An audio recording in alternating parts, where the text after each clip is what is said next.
So if we look at comfort, right, this is a comfort trip and they want to pay you $5.16.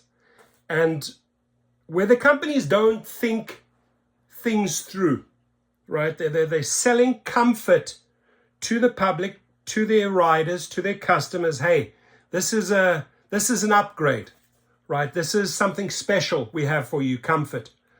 And drivers, by the way, if you want to conduct these type of trips, and, once upon a time, several years ago when they introduced this, we'll pay you better. But what the companies have succeeded in doing, and I'm talking about both Uber and Lyft, is that they've completely diminished what this category really stands for. Comfort was like, hey, this is an upgrade. And when something is an upgrade, you're demanding from us, okay, maybe I have to upgrade my car. And people go out and spend that type of money because they see an opportunity here, right? I can be on X and I can get these comfort trips. And because I have the right vehicle, because I'm willing to invest a little bit more, I'm going to get paid more.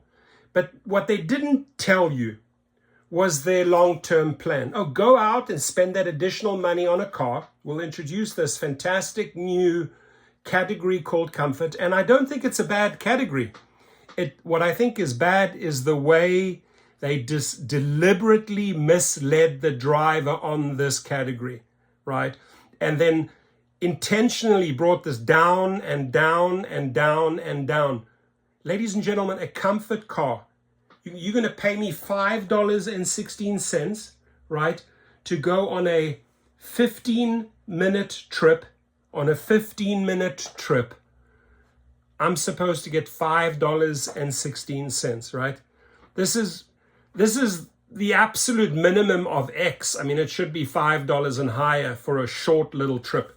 And by the way, in France, it's $10 starting point for X, right?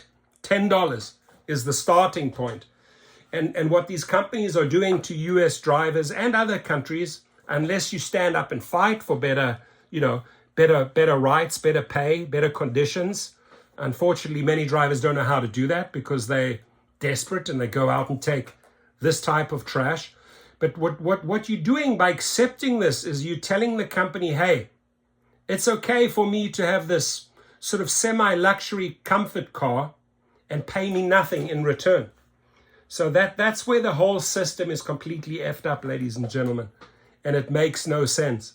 It doesn't, and in the bigger picture, don't be misled by comfort and say, okay, well, I'm going to go out and invest these maybe $3,000, $4,000, $5,000 extra dollars into a car, which gets me into comfort. There, they've shown me what qualifies for comfort, but then they're paying me this. So it is not moral of the story here, right?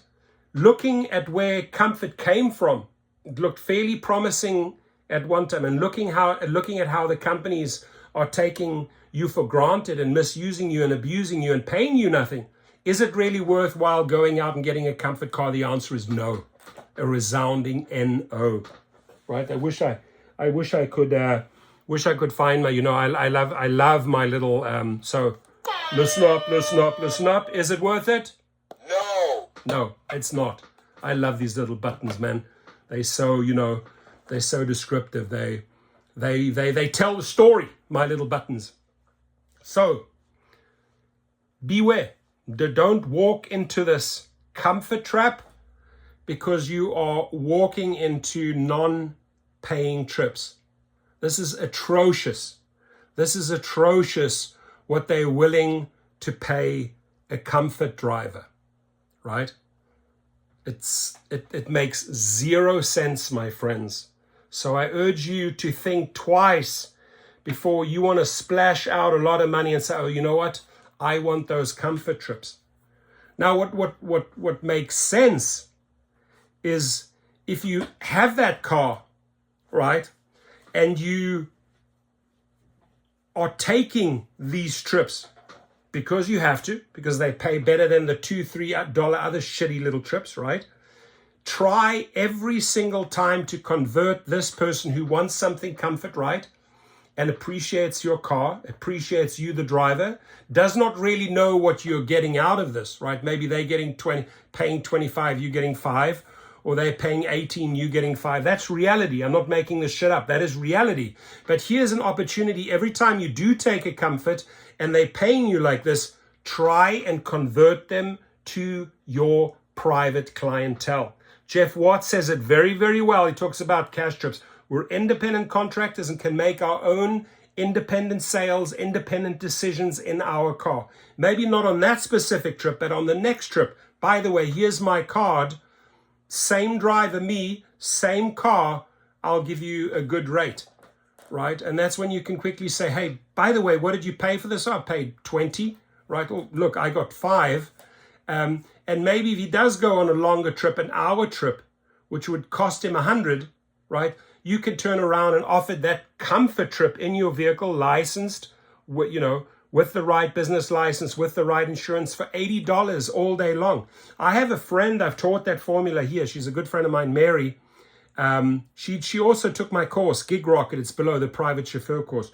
She lines these $80 to $100 trips up all day long. And then because she is good, she gets referred from private client to the next one, to the next one. She is doing these $75 to $100 bangers all day long. She doesn't have the Suburban, but she has a nice comfort sedan car. And what does she do? One by one, she brings them across from the Uber and Lyft platform into her private clientele. And guess what? Right now, she can on a $100 trip to the airport, she can extend a $20 discount, meaning, wow, they feel good. They're paying $20 less than they would pay Uber, and you're getting $80, meaning you're getting 80% of the $100 of the 100% versus maybe 25, 30, 35%, right? So this is important. We do the math. It's important we work with the car that we have and we maximize. We treat this as a business and say, okay, well, they're not acknowledging me as a business. They're underpaying me as a business. What do I do now, right? How do I make the best out of it? And all I can say is every one of these, if you hit it off with the client in the car, hey, and you're getting along and the conversation's great, boom, out goes the business card, right? By the way, next time, think of me. If you're stuck somewhere, if you need to go to do you go to the airport very often? Yeah, I go to the airport like maybe once every 3 months. How much do you typically pay? I'll pay about $100. Guess what? I'll do that trip for you for $80 next time. Sold.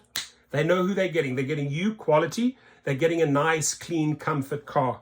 This here is not rewarding you, my friends. This is trash. And this is the problem that these CEOs have set themselves up for. They have diminished us. They've diminished our roles. They've diminished our cars. They've diminished our pay. And they are struggling to get us back. They are struggling to get the loyalty back. They are struggling to recruit people because we are reporting on this trash all day long. It's so documented everywhere on Facebook, on Instagram, on YouTube videos, right? This video is another video highlighting the shit and showing the public or potential future drivers what they are paying you, which is nothing. So you have to make the best out of it, and you have to convert all of these individuals into private clients one by one. And once you have that private client and you've done 2 or 3 or 4 trips for them punctually, successfully, safe driving, guess what? You will get another 3 or 4 clients from them. So just follow me here. I treat this as a business. There's no respect here, right? They're completely taking you for granted, right? There's no loyalty from the company to you to reward you for your specific comfort trip. So you have to take care of yourself, right? You take care of you, please. Promise me that, right? And again, below at Gig Rocket, the private chauffeur course, you can even use the discount code there.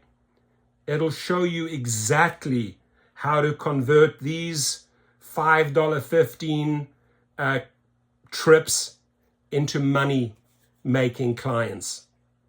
Money-making trips, that is. Thank you. Your comments, please.